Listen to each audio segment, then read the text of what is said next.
when we see Jesus returning and he has written on his thigh, King of Kings and Lord of Lords. What we think is, oh, well, he's the king of all the human kings, all the earthly kings, and the Lord of all the earthly lords. I think there's something much deeper being expressed in this title. These are titles of regency. Yeah. King of Kings and Lord of Lords. I think that what we're looking at here is something that resembles an empire. Yeah. That there are many kingdoms, terrestrial and extraterrestrial. And the Son of God is King and Lord over all. We know that this is the case because in the Bible we encounter these angelic beings being described as princes. They're princes. And in fact, Jesus is called the Prince of Princes in the Old Testament. And so princes, what do princes do? What is the function of a prince? They govern. Right. Indeed, we use the term principality. Mm-hmm. Now, that term is not directly found in the Bible. That's a translation of archon.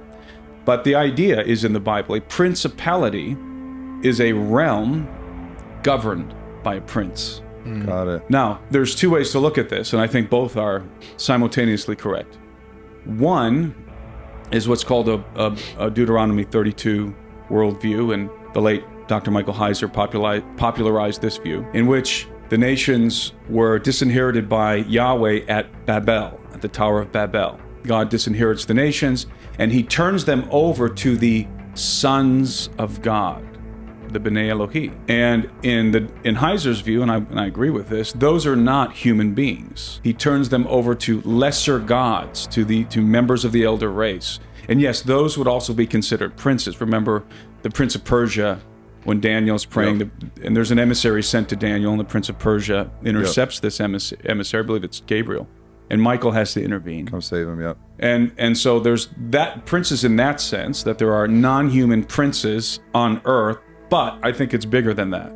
Because remember, these guys pre-exist us. What were they doing in the universe before we showed up? They weren't playing harps and sitting on clouds. And this is the salient point here.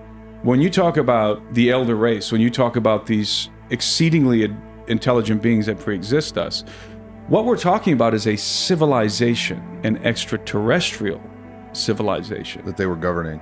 Yes. Yeah. They were doing the kinds of things that we do here on Earth, but not here.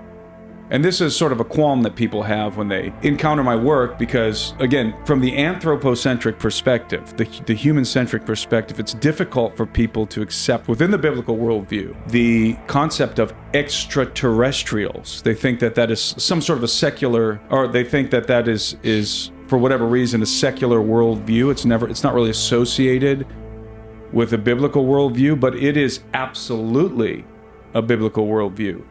In fact, I say that the biblical narrative presumes the existence of terrestrial beings. And I'll go back to Job, where the sons of God are shouting for joy. They're not on earth shouting for joy. They're watching something happen on earth. They're spectating from somewhere else. And so when you talk about extraterrestrials, which really you have to in the context of this conversation, you have to define terms, and the term extraterrestrial simply means a being. Let's talk specifically about sentient beings, because you can talk about microbes, right, on Mars or something. Yeah. Let's be specific to sentient beings. Extraterrestrial is a being, a sentient being, whose provenance, whose origin is not planet Earth. That's it.